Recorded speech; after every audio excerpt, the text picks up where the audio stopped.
Welcome to the Commercial Kitchen Chronicles, the original food service equipment repair podcast built by technicians for technicians. Whether you're on the front lines of repair, keeping the kitchen running smoothly, or just passionate about the food service repair industry, this podcast is your go-to source for expert insight, tech tips, and real stories from the field. Everything said on the Commercial Kitchen Chronicles comes straight from the hosts and guests and does not represent the views of their employers, companies, or partners. We're here to share real stories, real experiences, and real opinions. Take it as insight, not as official policy. What's up, everybody, and welcome back to another episode of the Commercial Kitchen Chronicles. I have very special guest Aaron Jacobitz. I'm sure I butchered that, from Refrigeration Heroes on. I got it. Cool. Because I should have asked you before we went live, and I didn't do it. So shame on me. He's with Refrigeration Heroes. He's a sales and marketing director over there. I know quite a few people there at Refrigeration Heroes, and they're all stand-up people. They're all really cool. Derek's my buddy. We've been kind of going through this top tech throwdown thing for Cefesa. I think next week or the week after is our final zone or final area, Region 5, and then we're getting ready to hang out at corporate for a week in June and get the final, tests and stuff done, and then looking forward to getting back out there in August or September and crowning champions. So first, if you're working in commercial kitchens, you already know grease gets everywhere, especially on coils. That's where Viper coil cleaners come in. Viper's non-corrosive, technician-safe formulas are designed to cut through heavy buildup without damaging the equipment you were trying to protect. No harsh acids, no unnecessary risks, just powerful, effective cleaning that keeps systems running the way they should. If you're a service restaurant equipment, make sure Viper is on your truck. So thank you, Viper and Refrigeration Technologies. Great products, use them for years, use them all the time, and glad to have them here supporting the channel. So, Aaron. Yes, sir. Good to see you. Good to see you. We've been following each other for a while on LinkedIn, on and off, and talked a little bit here and there. And you reached out a while back about having you come on, and finally made a connection, made it happen. I'm excited to talk to you. Now, normally we don't deal with sales and marketing directors. We're technicians here, but we do highlight everybody that has a crucial role in this industry. And I think you do have a crucial role over at Refrigeration Heroes and what they're building over there. It's a little different than probably some other service companies, but I'm excited to hear what you have to say. Yeah, no, I definitely appreciate it, Pat. I've enjoyed following your career and your progression in the Commercial Kitchen Chronicles, and it's an honor to be on with you. And I know this is by techs for techs, and it's definitely a technician broadcast. The technicians are part of the sales force, whether they realize it or not. Revenue is a team sport when it comes to the companies that we work for. So glad to be on, and glad to give some insight and get some insight from you. Yep, that sounds good. So give everybody a brief rundown of what Refrigeration Heroes is. There's some pretty cool people that work there. I've had a pleasure of meeting several of them several times at different conferences and events. Go ahead and explain who you guys are and what you guys do and what you're trying to do over there. Sure. So we're headquartered in upstate in Greer, South Carolina. And so Refrigeration Heroes, we've been around since 1977. It was Greenville Refrigeration. And then Jason Holman, our president and owner, he took over in 2015, and he created Refrigeration Heroes. He's a veteran. So we're veteran owned, still independently owned by Jason. So that makes it nice. That makes it still local.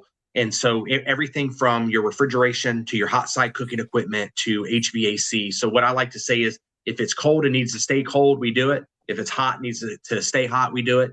And in the HVAC. And the exciting part is we're headquartered in the upstate of South Carolina, like I mentioned, Greer. We've expanded over into the Columbia Midlands, up into Charlotte, and now very quickly over into Raleigh. So really just scaling. What I like to say is growing is fun. Scaling is not always as fun. That's the hard part.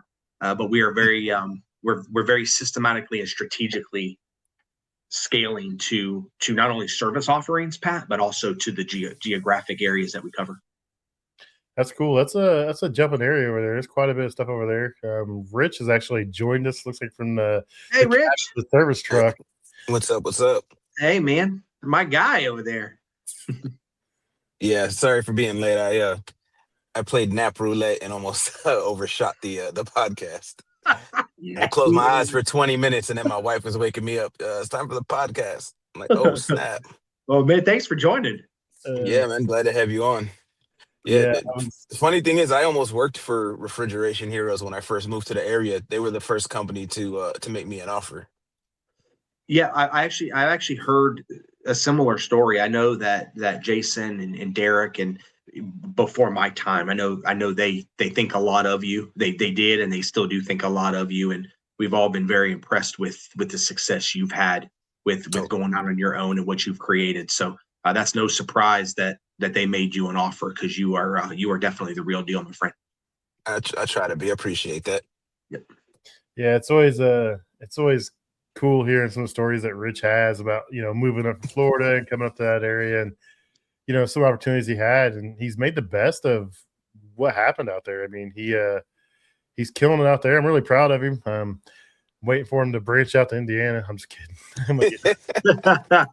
It's an inside joke. It's an inside joke. People, relax. The way he's buying work vans and work trucks, it's not going to be long. I know. I always comment. I'm like, that one's mine. He's like, no, you can have the F-250 here. You can get this truck. Just come on down. You get the diesel. Yeah. So it's always fun joking around. If I lived out in the area, it'd be a different story. So we'll see. Yeah. So and I think too, I'll add, not only just from a geography and a service offering, but the strategic verticals have really been powerful for us. Obviously restaurants, hospitality, that's going to be our bread and butter. Mm-hmm. I think most of the companies, whether it's On the Rock or whether it's Refrigeration Heroes or Whaley's or TWC, whatever the case is, I think that's going to be the bread and butter. But the manufacturing, the school systems, the restaurant groups, the medical facilities, it's been amazing to me as I've gained experience in the industry, places that you wouldn't think need the service and maintenance that we provide. And so for me, it's been very enlightening with the facilities that actually use companies like us for their service and their maintenance. So you weren't always in this industry. What was your experience before you came here? No, I mean, I had absolutely zero experience. I had a couple year stint with some restoration. So that's the trades, so to speak. But I come from a financial services, insurance, and banking background, and just had absolutely no idea really about this industry. And so for me, what I like to say is it started with, I actually had a full culinary scholarship out of high school to the Art Institute of Florida. Rich, I don't know if you know this, but I was born in Tallahassee, but I'm from Central Florida. And so in Fort Lauderdale, the Art Institute of Florida, I had a full scholarship for culinary, and I thought I wanted to be a chef at one of the big Vegas resorts. And what I realized very quickly is I love hospitality. I love the business, but I didn't like being in hospitality for a living. And so for me, when I wanted to try something completely new, something completely off script, something that I didn't have any experience in, but I'm really passionate about business development and sales and marketing. And what I realized is a lot of the trades, especially in commercial refrigeration and HVACR, most of the companies, they don't have a dedicated sales and marketing business development team. Most of the time, the techs are the techs, but they're also the sales. They're also the revenue engine. And so when I saw an opportunity with Refrigeration Heroes to be able to come into a smaller company, start from the ground up, and build something from my experience and with the passion that I have for the development of people, and really be able to go out and there be a group between the customer and the technician. And with the backing of Jason and with the investment that he wanted to make with not only resources, but with the time to be able to do something that was pretty unique in this industry. It fit. And I love serving the hospitality industry. I think they need it. So I like to tell people I'm in hospitality, but I'm not in hospitality. Nice. That's a good way to look at it. Yeah. We're still serving the hospitality sector. We're just on a different side of it. So It makes full sense. I mean, Jason said the same thing a ton of times. He started out in hospitality, came over to technician in the facilities now, and he's seen all sides of it, but it's still all part of hospitality. It's just different sectors, different parts of it. So So you do a lot for business and development for Refrigeration Heroes. What do you think separates companies that grow versus ones that just stay stagnant or where they're at? That's a great question. I think, as I mentioned earlier, I think being comfortable with going after those other verticals. I think being able to not only market to them and build value, but have technicians that are qualified that have the skill set to be able to work on those, potentially more unique pieces of equipment. And really, it's a strategic verticals and not offering too much. I think sometimes companies, especially in the trades, they try to be able to pick up all of the market share. And I feel like when companies can focus on what they do the best, what their technicians do the best, to me, that's the difference of growing and scaling. I think a lot of companies grow, but they don't scale. And to me, the difference is you can go cover different areas, you can go get a whole bunch of new customers, but scaling that's something we want to get to, but that's not something that we are going to be able to excel at right now. So we're going to hold off, and sometimes it's okay to step back and punt. And the companies who don't understand that it's okay to step back and punt, sometimes they go after things that, and to me, in the long run, end up hurting them. And so we have not grown at the rate that some people on the outside looking in maybe could, should have an opinion that we could. But it's about that scaling, and we want to make sure that if a customer, a facility, whoever it may be, calls Refrigeration Heroes, that we're able to have the right tech go into the right job at the right time, and we're able to service Charlotte just like we can service Greer, South Carolina. And so we can't do Charlotte until we're able to do that. So I guess the short answer would be is just doing too much too fast. So it's about sustainable scaling, is what I'm taking it from what you're saying, right? Because Yeah, I always tell people getting customers is easy, correct. getting service calls is easy, but it's keeping them happy, keeping them with you, and then being able to sustainably grow. So to me, that sounds basically like what you're saying is a lot of people have what it takes to grow, but not to sustainably grow. Yeah, sustainable. I think that's a great word for it, Rich. Is sustainable, is the sustainability. Yeah, it's not tough to get a customer, but to me, what it is it's tougher to get calls a year from now from that customer than it is to get a call today. Right.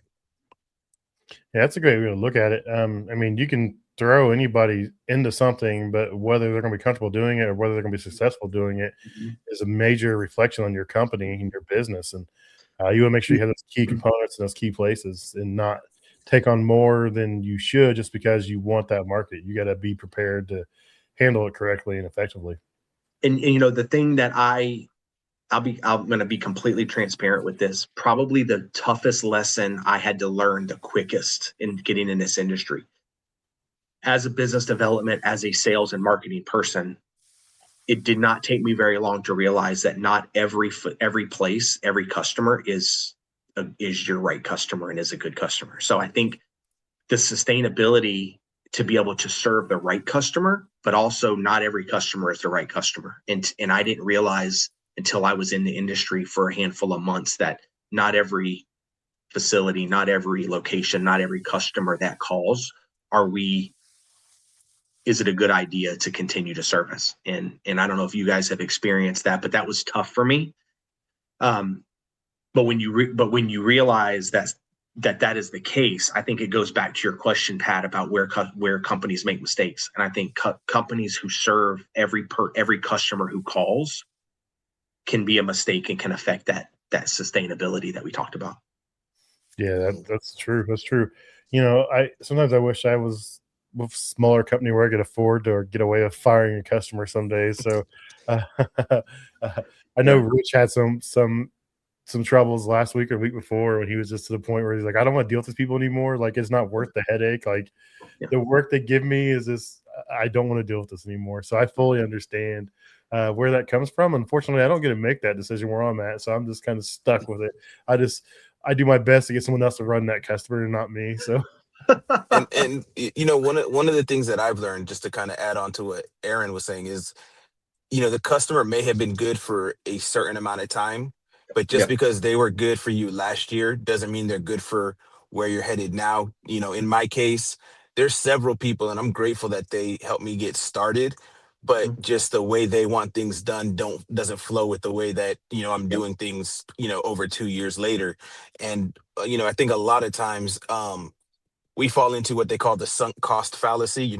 I threw so much time, so much energy, so much money into this thing, and a lot of times we apply it to customers that you want to hold on to it, when you need to look at it and say, if it's not serving you anymore, you've got to drop it and move on. Yeah, that's a fantastic point. Yeah. Yeah. Just like we have where our business has seasons, right? A lot of times our customers have seasons as well. Yeah. Yeah. And like you said, last year it may have been a different facilities person, a different manager. Now someone else comes in, takes over, and they want things done a certain way. They think, they had the service company did this for them, this for them, this for them, or gave them this rate. Well, they don't realize that, hey, I'm not this service company. I'm not just some guy with a van, no decals on the van, just rolling up, no overhead, just, he's working out of his garage. There's a lot of things going into these prices, and a lot of people don't realize it. I mean, it is what it is. People got to understand that, it is a business. Yes, we are there to take care of our customers, but in the end, we are a for-profit organization at some point too. 100%. I think actually, Rich, you and I had a conversation. Oh, gosh, maybe it was 6 months ago, 4 months ago. We were talking about, just opinions on pricing, and I think I remember telling Rich, like, our goal is not to be the cheapest, right? Our goal is not to get a call from every single customer that potentially could call us. And I think that you got to be okay with that. But you got to be able to communicate that to the customer. You can get a lot less per hour, labor rate, but is that person going to tell you, hey, I'm not comfortable with continuing to duct tape and bubble gum this piece of equipment. You need to replace it. Are they gonna have the ability and the skill set to say, hey, at this point we need to look at replacing it, because to be honest with you, you're wasting your money. And the only party that looks bad when that happens, Rich, which what we talked about, is the service company who continues to take the money to repair it. 100%. Yep.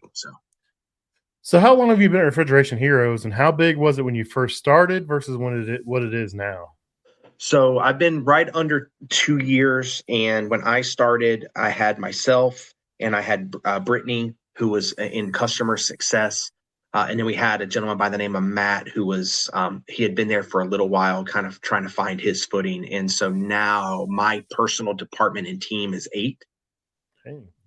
Between some outside business developers, strategic account executives, and then Brittany.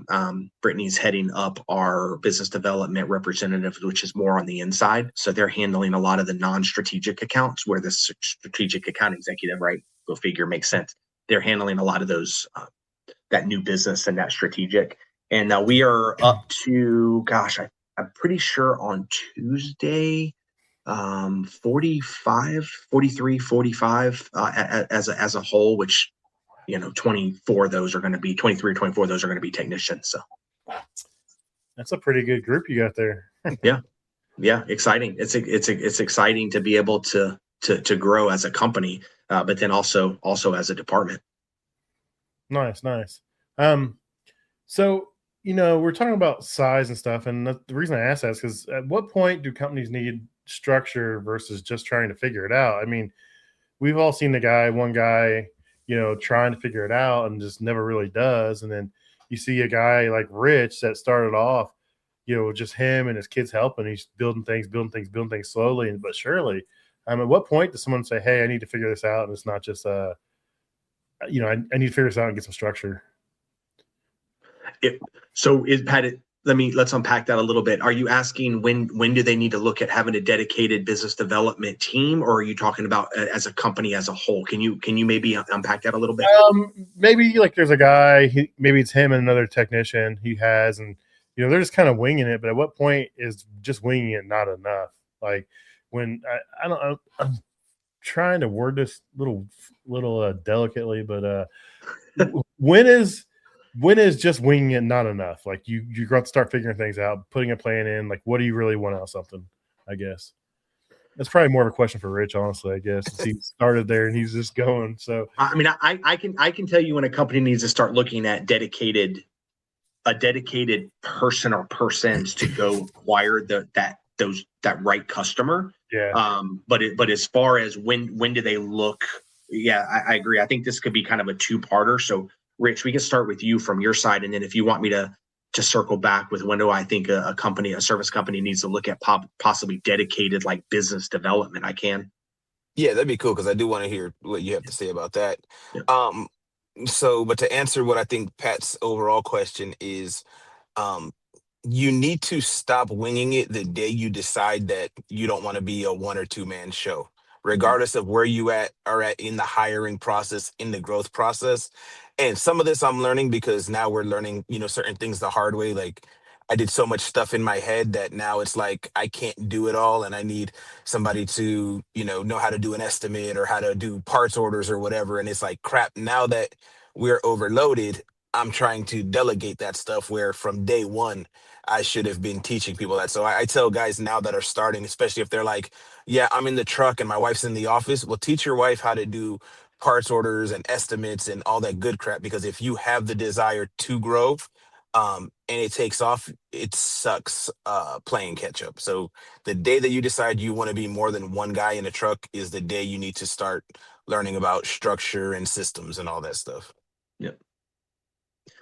And then to circle back to that, I agree. And I think that when you really need to be on board and dedicated and sold out to not only having and creating the systems and the processes, but being okay with holding the people accountable to those systems and processes. Because one thing I will tell you, the great thing about sales and marketing and business development is that they can go out and hunt, if you will, and they can go out and penetrate a market and get customers. But the negative part of what a sales and marketing team can do is they can expose the lack of processes and systems, and they can expose the lack of the accountability of the organization.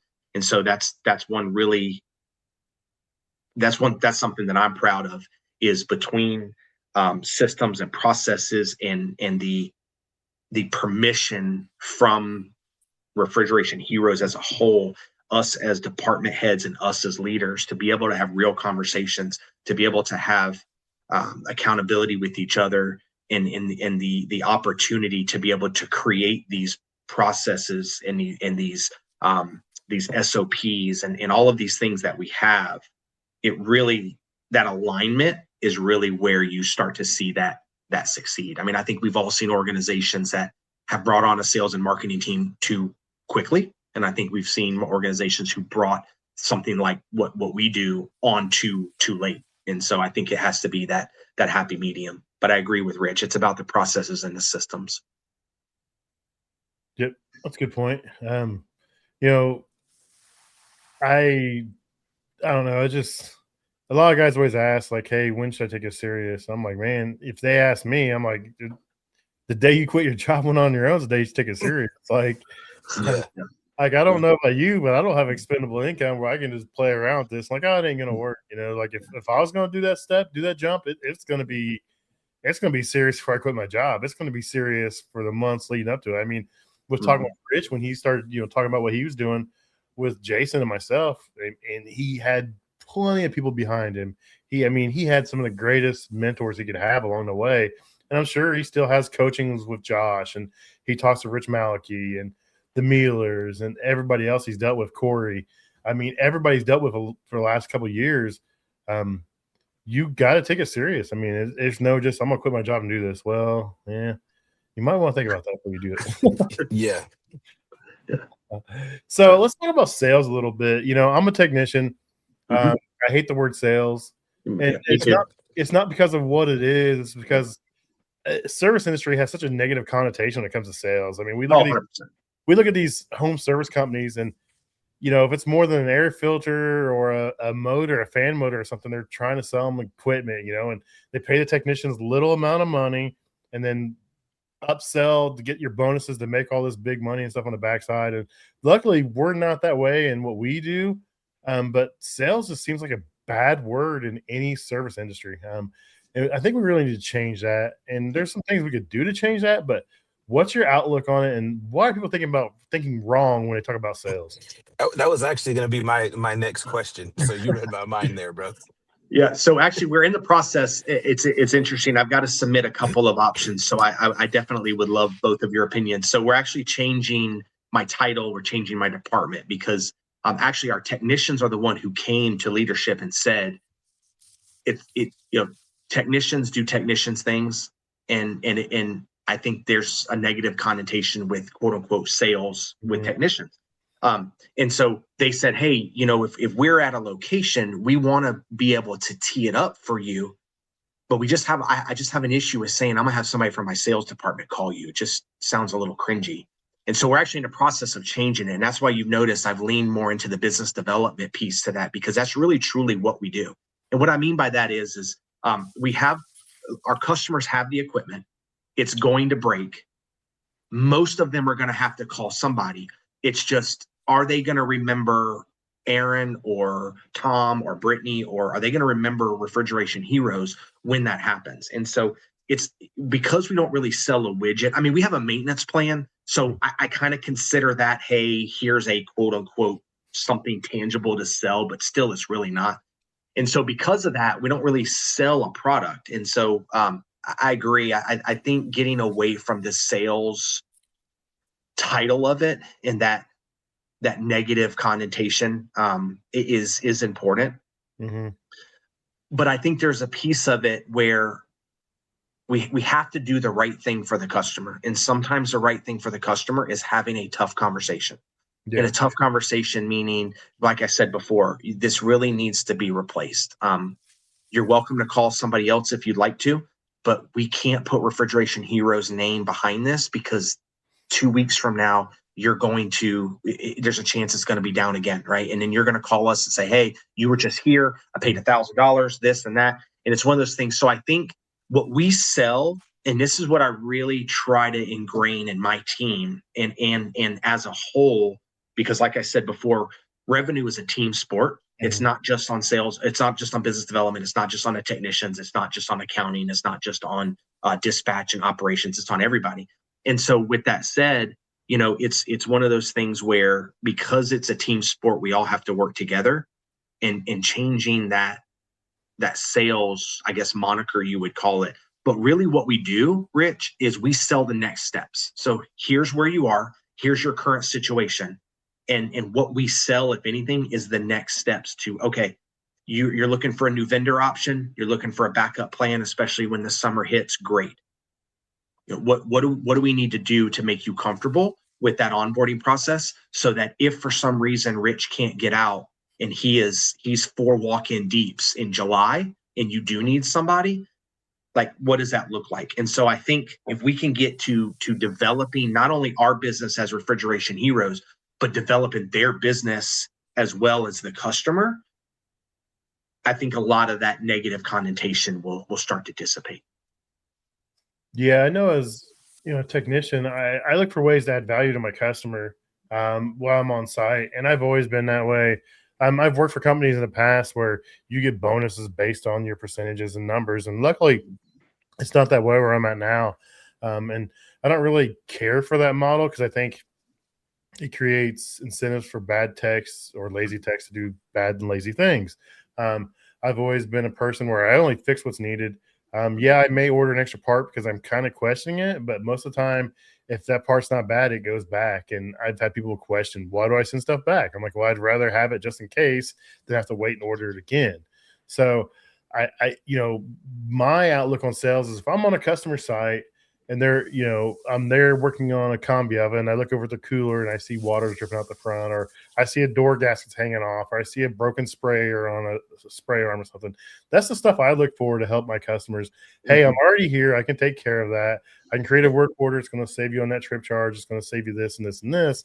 And that's how I try my part to help with sales. And I know you got to have an outside sales force. You got to have someone to go out there and talk to the customer about PMs, talk to the customer about new equipment, that kind of stuff. So I'm not against that, but I think the technicians could do a better job on their side is trying to help with sales versus just fix it and leave. Because, I mean, I get it. A lot of guys don't want to take the extra time because they already have a full schedule, so they freak out. So they're just like, oh, I'm just going to fix what I got to go. But we need to do a better job as technicians seeing what's out there and what's available to help our company and help the customer. And I think too, and that's something that I'm extremely excited about in the future, but also where we've come is, the communication between the techs and a department like mine. So even if it's something where a technician isn't comfortable in a position where they feel like they're selling, I understand that. I get that.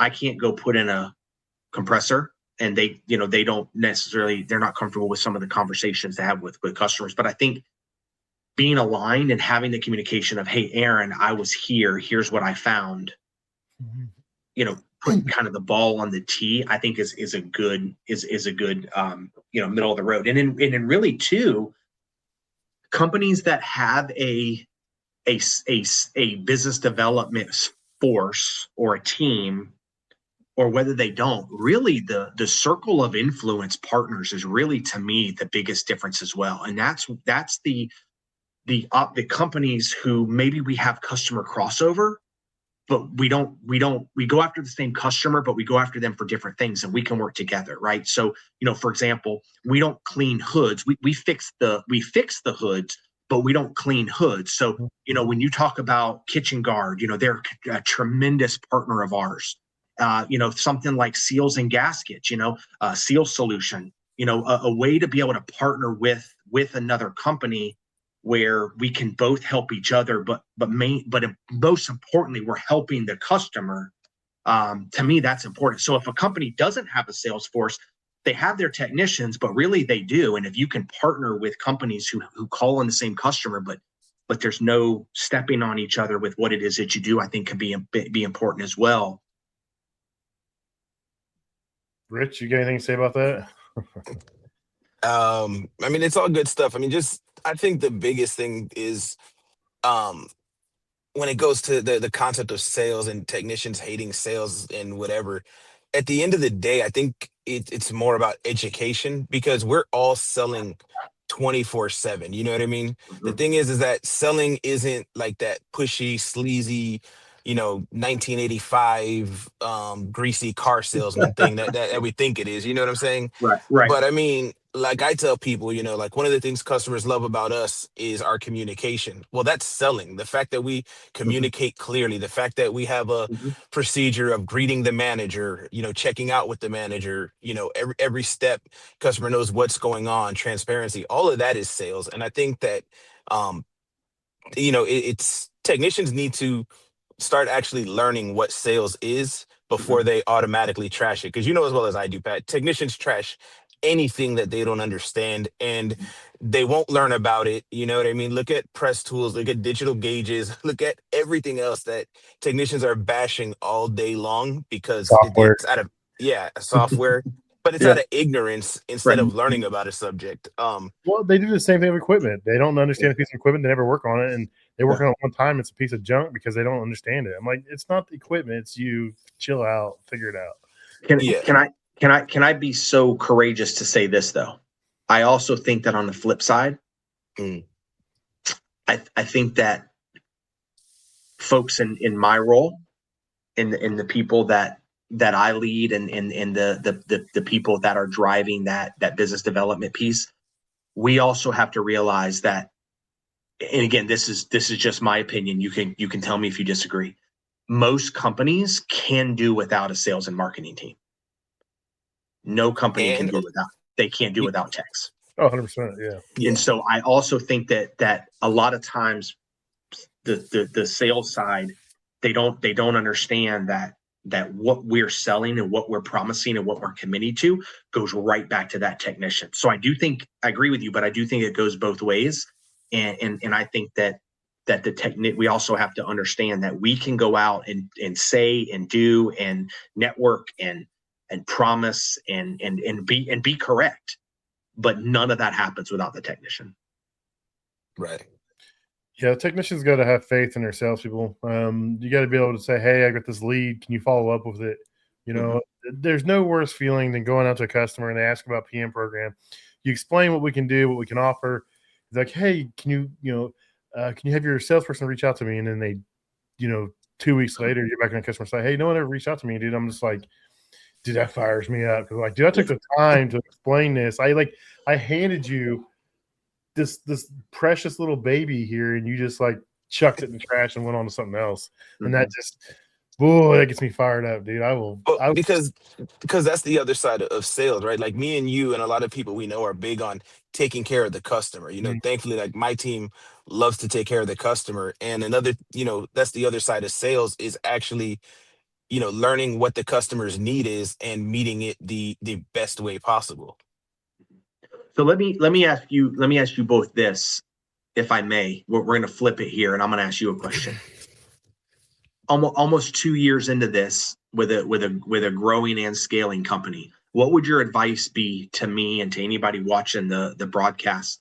What would your advice be to build that relationship with the technician force? What would you say? Maybe the one or two things you definitely should do, and then maybe the one or two things you should avoid. Build those relationships with those technicians, especially the top technicians. Are the ones that are going to give you leads, the ones that are going to help you out. And once you get them on your side, they can help the others get on your side as well. It's a relationship that it takes a little bit to build.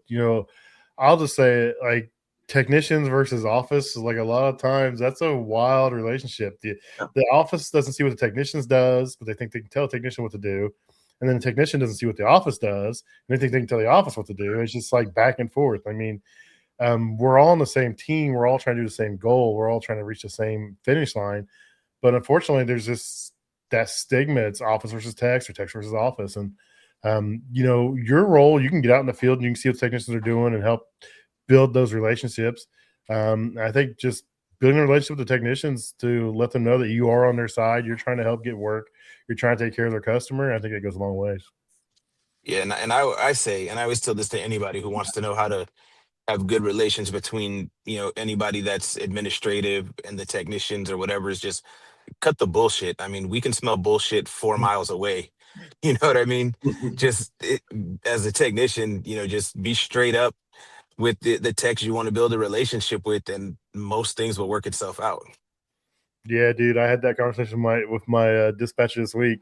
She gave someone a 4-hour job at 1 o'clock, and it was like an hour away.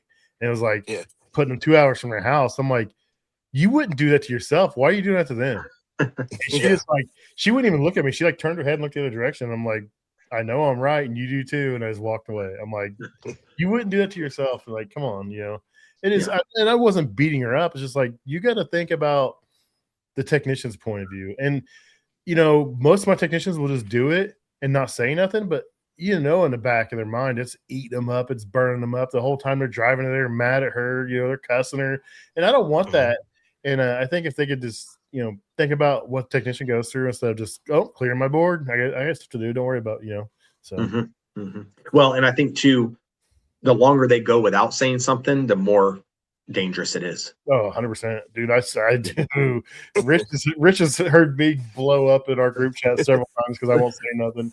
And here lately, I've been trying to I'm not disrespectful about it, but I'm just like, hey, that's not cool. Like, don't do that to him. Don't do that to me. Don't do that to this. And just, we're a team here. Let's act like a team. I was like, I'm here to help you out anytime I can.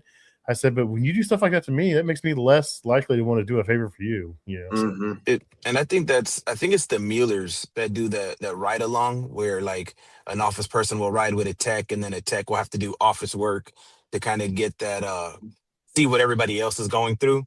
And I've heard that's very very successful. Yeah, I've started putting anybody new that we hire in my department, they go spend an entire day with a tech on a job or jobs. And on a service call, and then they also go to do a PM, and it's amazing now when they come back and they are flying more solo, and they're like, oh, I remember I saw this, I remember the tech, and so to me, obviously they can't do the work, but it's amazing just the perspective that they have by doing that. So that's definitely something that has helped us. And then they're like, man, whew, I didn't even do anything and I'm tired. I said, yeah. So imagine doing that, 2 or 3 times a day when it's 100 degrees too. Yeah. And it needs to be a real service call, not some. Oh no. Some service call. They don't get to make the schedule that day. Like, no, like we're going to do this. We're doing this fryer. We're doing this garland grill. We're doing this. We're in this freezer. You better bring a coat and some coveralls. It's going to be a long day. I think they need to do the full gambit and not just like, handpick a couple calls here or there to do. No, that's not Yeah. cool. So, you talked about building technicians and, building that team there. And that's really the core of what Refrigeration Heroes is trying to do. If you were to talk about technician, which would be more important, communication skills or technical skills? Now, communication can go both ways. It can go in field with the customer as well as in the office. Which would you rather have? Someone that has better communication skills or technical skills? Oh man, that's a great question. It's been a reoccurring one here. I already know what Rich is saying because he said it last week in the stream. I think he chimed in and put it in the chat. So, all right. So this is obviously a test for me. So just be gentle. Honestly, if I were gonna say from my perspective, I think you can band-aid communication.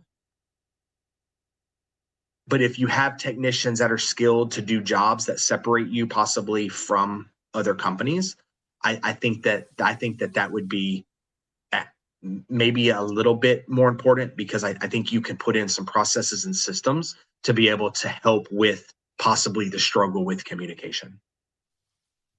So most of us, and probably because we're pretty well established techs, we're fairly good at our jobs, I think we kind of rely more on the communication side, just because I've been able to talk myself out of some situations that I put myself in because of lack of skill on a certain piece of equipment I didn't know, or maybe I just screwed up. Yeah. And I've been able to use that communication side to get me out of a jam and smooth some things over. But I think a good mix of both. I always say I would rather hire a decent tech with great people skills than a great tech with crappy people skills. Mm-hmm. And I learned this years ago. So when I was still in Central Florida, there was a huge company out there. They were like the company. And I remember going to calls that were normally, given to that company. The company I was going to was getting, calls, and managers would be like, yeah, we usually use so-and-so. They got the best techs, but they treat us like crap. They come in pissed off. They yell at us for being in their way during lunch and different kind of stuff. And I just kind of realized after talking to people that they'd rather be with somebody who makes them feel good and does a decent job than the best tech in the world that doesn't build any relationship with them. So I will say that people skill. I didn't relate. I related communication and people skills as two different things. So hopefully you give me permission to change my answer. However, here's what I will say. Also think of it from my perspective though, where a majority of the time, because my team, we manage the accounts, most of the people skills are the tech doesn't need to do. They need to do just basics, because as an account manager, we're talking to those decision makers about how good or how bad it went. So I think from a perspective of a company who maybe doesn't have an Aaron in team, yes. But from my perspective, I'm looking at it from a lot of the people skill stuff is handled by us.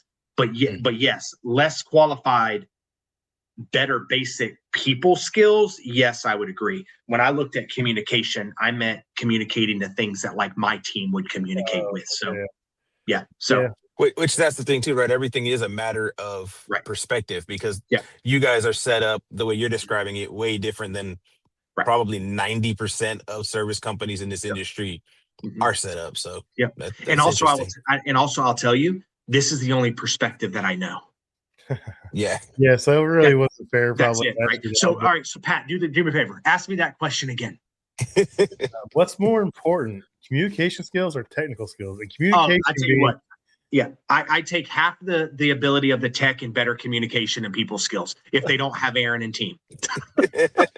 It's a case by case situation. Okay. Like I said, I've had great techs who can fix anything in the world, and they can't explain crap to people, and those people don't want to deal with them just because.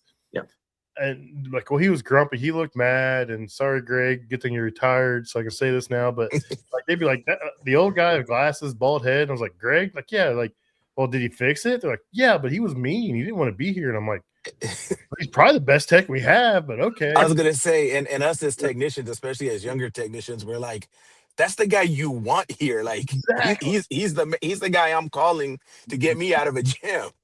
He might be grumpy, but what's his recall percentage? Yeah, exactly. Yeah. What's his callback metric look like? Yeah, exactly. Yeah. Well, think about it, though. 25 years ago, you could be short and to the point and grumpy, and people didn't take offense to it. Now, like if you don't smile and kiss someone's hand, like you're mean, you're a bully. I'm like, I get it, man. Sometimes I recently, and you know how I am with customers. I recently had a customer tell one of my guys that she loves him but can't stand me. Yeah. Rich is like, cool, it's your customer. Yeah, I was. My guy was like, I don't know how to tell you this. And when he told me, I'm like, hell yeah, that's what I want. Thank God. Yeah. So are you involved with any of the team building stuff there at Refrigeration Heroes, or you mainly just stick with sales and marketing? My short answer would be yes. What do you mean by the team building? Like, not necessarily hiring, but like growing the team or helping develop the team or helping. I mean, anything that you do that helps the team be happier, more satisfied technicians at Refrigeration Heroes. Yeah, we do. So I head up the revenue as a team sport and our revenue engine, if you will, which goes across all departments. We have a team hiring and recruiting motto. So we typically have multiple people that interview technicians, that interview office, that interview anybody in my department. And then, as far as the trainings go and the development, it's really start developing people in the job that they want and that they're going to go be, even though they're not in that job yet. And how can we equip the person where they're basically doing somewhat of the job of that next role? So then when that happens and there's an opening and we need that person in that role, it's not just a blind side. I have absolutely no idea what to do, but you can't do that without a team effort and without all the leadership being aligned and being on the same page and everybody understanding, hey, here's who we have, here's our bench, here's our roster. Right seat, right person. So we have the right seat available. Is this the right person to fill that for long-term success? So the short answer is yes, whether it's the training, whether it's our tech meetings. The tech meetings are not just the techs and service. My department's in it, accounting department is in it, so everybody understands how each department drives Refrigeration Heroes to where we want it to be. Cool. That's a great way to look at it. Everybody's involved in building technicians in a team. It's a team effort. Everybody's trying to do the same thing. Everybody's involved in every aspect of it. It makes everybody buy into it. Because, I mean, I'll tell you right now, there's a lot of people I've never seen in my company, even some of the ones that aren't too far from me. So that's cool to see. I've talked to more and more smaller companies, and I like some of the things they do and how they handle some things. Everything has its ups and downs, its pluses and its shortcomings. And I always enjoy hearing what people do differently. It's cool to see. One of the things that we started doing, which has been not only impactful, just revenue and business wise, but as far as from a team camaraderie, is once a quarter we typically run a blitz somewhere. So we'll pick an area and we'll run. My entire team will be in one area for 3 or 4 days. But we partner a tech with each of the salespeople for the week. So they're going into places together. So they're going in, and instead of Aaron going in and talking to that decision maker about possibly anything that they have going on right now, when that technician walks in and they know that technician, I have a qualified person on my hip that can look at that walk-in that's having an issue, or that's that fryer that's not staying hot, or whatever the case is, the dining room that's not temping and they can't seat it. It's powerful. But the most powerful part about that is after that blitz, when we debrief and the amount of positive energy from the technicians that come from that, because they love it, because we walk in, we do the people skills and they get back in the kitchen, and so it's one of those things where, and then we're there because it's like, hey, I wouldn't have any idea what I'm looking at if the tech wasn't with me. But when you do that team up piece of it, it's a very powerful week every quarter that we do. That's cool. That's a great opportunity to get out there in front of customers and get out there with technicians. They'll build that relationship on both sides. So, yes, sir. So our friend Brian, he wants to know, what did you want to be when you grew up? Because I doubt it was sales and marketing for Refrigeration Heroes. Nothing against Refrigeration Heroes, but I doubt that was your dream job. Yeah, so obviously I wanted to be a baseball player. That's what every boy wants to be. But like I said, I wanted to be a chef. I wanted to be a chef at one of the resorts in Vegas, and I actually wanted to have my own live cooking show. Back then, when I was growing up, Food Network wasn't really a big thing yet, but it was starting to be, and so I wanted to have like a weekly cooking show. So I definitely wanted to do something in hospitality. Do you still enjoy cooking? Well, my wife is an amazing cook, and so when that happened, I didn't really like doing it anymore because it wasn't nearly as good as what she can do, and so I was like, you know what, you can have that one. So no, my wife is an amazing cook. She's from Georgia, so everything is good. Nice. Yeah, we're coming up on time. I really appreciate you you coming on the show and explaining some of the office side of it. yeah. We have office people on from time to time, and it's good to see what they see, what they do, and what they really are trying to do for the business. Because a lot of times technicians have that disconnect. Rich is in a different situation because he's building something small, he's building something, he's growing. So he's doing both sides. He's still a technician, he's still doing the office side, he's being in sales, he's doing this. He understands it, but people like me, they're just technicians. We don't know what goes into a salesperson or marketing person's job.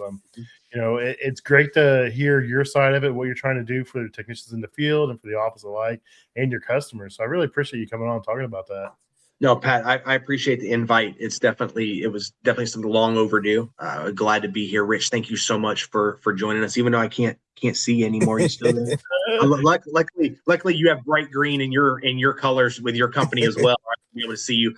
But no, I love hearing the perspective of two people that have been and are continuing to be successful. So I definitely appreciate it as well.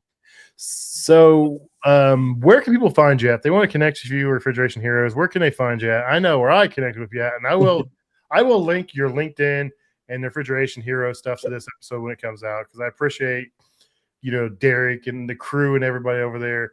Amazing people. I can't say enough good things about them, mainly because the owner could probably kill me, but I'm kidding. He is former military, correct? Yeah, yes, and he is not a small human being. No, he is not. Every time I see him, man, does this guy keep growing or am I shrinking? I don't know what he's doing. Yeah. So obviously LinkedIn, Facebook, Instagram. I am a little newer to TikTok, but I do try to stay consistent on there. So definitely find Refrigeration Heroes on TikTok, and I am in the process of launching Refrigeration Heroes, a YouTube channel. It's going to be more of tech talks. It's going to be more of some of the how and maybe a little less of the what. So definitely look for Refrigeration Heroes YouTube. There's going to be a lot of great content on there that I'd love for people to be able to view. And then obviously, anybody call, email, Jacobitz at refrigerationheroes.com. All that's is on my LinkedIn, but definitely connect. I would love to. Thanks, man. I really appreciate you coming on. Rich taking the time to come on the show tonight. We're going through Jason withdrawals, but this job, I think, kicking his butt and some other stuff he has going on. So he'll be back when he gets a chance. But I want to thank Refrigeration Technologies and Viper for always taking care of us here at the show. Yeah. Our guests always coming on and putting up with my nonsense, me stuttering, me stumbling all over myself. I don't know why I thought I could do a podcast, because I'm terrible at booking. I'm terrible at talking, but here I am doing both. So it's working out somehow. Our audience, our normals, Brian, Nasty, Leo, Total Tech. You guys are awesome. And you make this fun every single week. So I appreciate everybody, and have a good night. See you guys. Thanks. All right, ciao. If you guys would, please consider subscribing, rating, and reviewing the podcast. It really helps us grow and helps us know which direction to move in. Also, if you have any suggestions for guests, please email me at commercialkitchenchronicles@gmail.com. Or if you want to be a guest, email me. Love to have you guys on. Thanks a lot. See you next week.